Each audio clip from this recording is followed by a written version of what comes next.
Hi, welcome back to my channel. ನಾನು ನಿಮ್ಮ ಅರುಕು. ಇವತ್ತಿನ ರೆಸಿಪಿಯಲ್ಲಿ ತುಂಬಾ ಸಿಂಪಲಾಗಿ ಹಾಗೂ ಅಷ್ಟೇ ರುಚಿಕರವಾದ ಕ್ಯಾರೆಟ್ ಹಲ್ವಾ ಮಾಡ್ತಾಯಿದ್ದೀನಿ. ಇದನ್ನು ಹೇಗೆ ಮಾಡೋದು ಅಂತ ನೋಡೋಣ ಬನ್ನಿ. ನಾನಿಲ್ಲಿ 4-5 ಕ್ಯಾರೆಟ್ ತೊಗೊಂಡಿದ್ದೀನಿ. ಇದನ್ನು 2-3 ಸಾರಿ ಚೆನ್ನಾಗಿ ತೊಳ್ಕೊಂಡು ಅದರ ಸಿಪ್ಪೆ ಎಲ್ಲ ಚೆನ್ನಾಗಿ ರಿಮೂವ್ ಮಾಡ್ಕೊಂಡಿದ್ದೀನಿ. ನೋಡಿ, ಈ ರೀತಿಯಾಗಿ ಚೆನ್ನಾಗಿ ರಿಮೂವ್ ಮಾಡ್ಕೊಂಡಿದ್ದೀನಿ.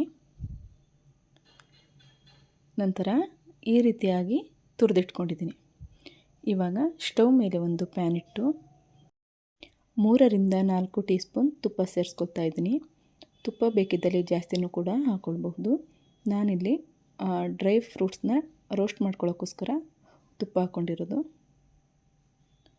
ತುಪ್ಪ ಚೆನ್ನಾಗಿ ಕರಗಿ ಬಿಸಿ ಆದಮೇಲೆ ದ್ರಾಕ್ಷಿ ಗೋಡಂಬಿನ ಹಾಕ್ಕೊಳ್ತಾ ಇದ್ದೀನಿ.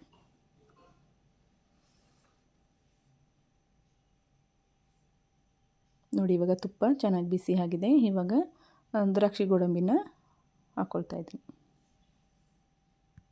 ದ್ರಾಕ್ಷಿ ಗೋಡಂಬಿ ಚೆನ್ನಾಗಿ ಫ್ರೈ ಆಗಬೇಕು, ಅಲ್ಲಿ ತನಕ ಇದನ್ನು ರೋಸ್ಟ್ ಮಾಡ್ಕೊಳ್ಳಿ. ನೋಡಿ, ಈ ರೀತಿಯಾಗಿ ಚೆನ್ನಾಗಿ ಇದನ್ನು ಹುರಿದ್ಕೊಳ್ಬೇಕು.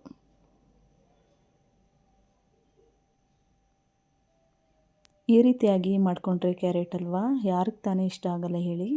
ಕ್ಯಾರೆಟ್ ಹಲ್ವಾ ಅಂದರೆ ಎಲ್ರಿಗೂ ಕೂಡ ತುಂಬ ಇಷ್ಟವಾದ ಹಲ್ವಾ ಆಗಿದೆ. ನೋಡಿ, ಇವಾಗ ಚೆನ್ನಾಗಿ ಫ್ರೈ ಆಗಿದೆ. ಇದನ್ನು ಒಂದು ಪ್ಲೇಟ್ಗೆ ಹಾಕ್ಕೊಳ್ತಾ ಇದ್ದೀನಿ. ಇವಾಗ ಅದೇ ಪ್ಯಾನ್ಗೆ ಕ್ಯಾರೆಟ್ ತುರಿನ ಸೇರಿಸ್ಕೊತಾ ಇದ್ದೀನಿ. ಇದನ್ನು ತುಪ್ಪದಲ್ಲಿ ಚೆನ್ನಾಗಿ ಮಿಕ್ಸ್ ಮಾಡ್ಕೊಳ್ಳೋಣ. ಈ ರೀತಿಯಾಗಿ ಚೆನ್ನಾಗಿ ಮಿಕ್ಸ್ ಮಾಡ್ಕೊಳ್ಳಿ.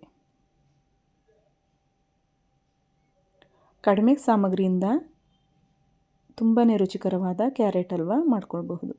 ನೋಡಿ, ಚೆನ್ನಾಗಿ ಇದು ಮಿಕ್ಸ್ ಆಗಿದೆ. ಮಧ್ಯೆ ಮಧ್ಯೆ ಇದನ್ನು ಚೆನ್ನಾಗಿ ಮಿಕ್ಸ್ ಮಾಡ್ಕೊಳ್ಳಿ. ಇದು ಚೆನ್ನಾಗಿ ಮಿಕ್ಸ್ ಆದಮೇಲೆ 4 ಕ್ಯಾರೆಟ್ ತುರಿಗೆ 1.5 ಕಪ್ ಆಗುವಷ್ಟು ಹಾಲನ್ನು ಸೇರಿಸ್ಕೊಂಡಿದ್ದೀನಿ. ನೀವು ಬೇಕಿದ್ದಲ್ಲಿ 2 ಕಪ್ಪು ಕೂಡ ಹಾಲು ಸೇರಿಸ್ಕೋಬಹುದು. ನಾನಿಲ್ಲಿ 1.5 ಕಪ್ ಹಾಲು ಹಾಕ್ಕೊಂಡಿದ್ದೀನಿ. ಹಾಲು ಹಾಕಿದ್ಮೇಲೆ ಚೆನ್ನಾಗಿ ಇದನ್ನು ಮಿಕ್ಸ್ ಮಾಡ್ಕೊಳ್ಳಿ.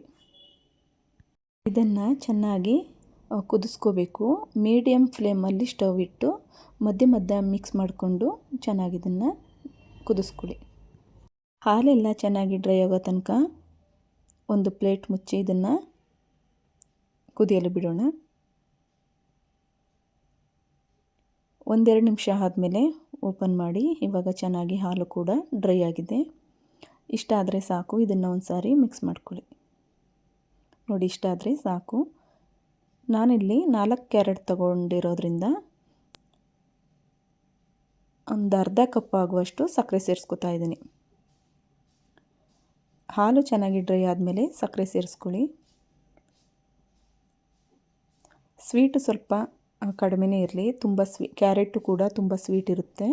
ಅದಕ್ಕಾಗಿ 4 ಕ್ಯಾರೆಟ್ಗೆ ಒಂದು ಅರ್ಧ ಕಪ್ ಆಗುವಷ್ಟು ಸಕ್ಕರೆ ಸೇರಿಸ್ಕೊಂಡು ಚೆನ್ನಾಗಿ ಇದನ್ನು ಮಿಕ್ಸ್ ಮಾಡ್ಕೊತಾ ಇದ್ದೀನಿ. ನೋಡಿ, ಈ ರೀತಿಯಾಗಿ ಚೆನ್ನಾಗಿ ಮಿಕ್ಸ್ ಮಾಡ್ಕೊಳ್ಳಿ. ಸಕ್ಕರೆ ಕರಗೋ ತನಕ ಇದನ್ನು ಮಿಕ್ಸ್ ಮಾಡಿಕೊಂಡ್ರೆ ಸಾಕು. ನೋಡಿ, ಇವಾಗ ಸಕ್ಕರೆ ಎಲ್ಲ ಚೆನ್ನಾಗಿ ಕರಗಿದೆ. ಇವಾಗ 1 ಸ್ಪೂನ್ ತುಪ್ಪ ಸೇರಿಸ್ಕೊತಾ ಇದ್ದೀನಿ. ತುಪ್ಪ ಸೇರಿಸಾದ್ಮೇಲೆ ಇದನ್ನು ಕೂಡ ಚೆನ್ನಾಗಿ ಮಿಕ್ಸ್ ಮಾಡ್ಕೊಳ್ಳಿ. ನೋಡಿ, ಈ ರೀತಿಯಾಗಿ ಚೆನ್ನಾಗಿ ಮಿಕ್ಸ್ ಮಾಡ್ಕೊಳ್ಳಿ. ಈ ಕ್ಯಾರೆಟ್ ಹಲ್ವಾ ತುಂಬಾ ರುಚಿಕರವಾಗಿರುತ್ತೆ. ನೀವು ಒಮ್ಮೆ ಟ್ರೈ ಮಾಡಿ. ಇಷ್ಟ ಆದರೆ ಪ್ಲೀಸ್ ಲೈಕ್, ಶೇರ್ ಮಾಡಿ. ಇವಾಗ ಹುರಿದಿಟ್ಟಂತಹ ಡ್ರೈ ಫ್ರೂಟ್ಸ್ನ ಸೇರಿಸ್ಕೊಳ್ಳೋಣ. ಡ್ರೈ ಫ್ರೂಟ್ಸ್ ಹಾಕಿದ್ಮೇಲೆ ಚೆನ್ನಾಗಿ ಒಂದು ಸಾರಿ ಮಿಕ್ಸ್ ಮಾಡ್ಕೊಳ್ಳಿ. ನೋಡಿ, ಈ ರೀತಿಯಾಗಿ ಚೆನ್ನಾಗಿ ಮಿಕ್ಸ್ ಮಾಡ್ಕೊಳ್ಳಿ. ದಿಢೀರನೇ ಕ್ಯಾರೆಟ್ ಹಲ್ವಾ ಮಾಡ್ಕೊಳ್ಬಹುದು ಕಡಿಮೆ ಸಾಮಗ್ರಿಗಳಿಂದ, ಹಾಗೂ ಅಷ್ಟೇ ರುಚಿಕರವಾಗಿರುತ್ತೆ ಕ್ಯಾರೆಟ್ ಹಲ್ವಾ. ನೋಡಿ, ಇವಾಗ ಕ್ಯಾರೆಟ್ ಹಲ್ವಾ ರೆಡಿಯಾಗಿದೆ. ಈ ವಿಡಿಯೋ ನಿಮಗೆ ಇಷ್ಟ ಆದಲ್ಲಿ ಪ್ಲೀಸ್ ಲೈಕ್, ಶೇರ್, ಕಮೆಂಟ್ಸ್ ಮಾಡಿ. ಹಾಗೆ ನನ್ನ ಚಾನಲ್ನ ಸಬ್ಸ್ಕ್ರೈಬ್ ಮಾಡಿ ಫ್ರೆಂಡ್ಸ್. Thank you.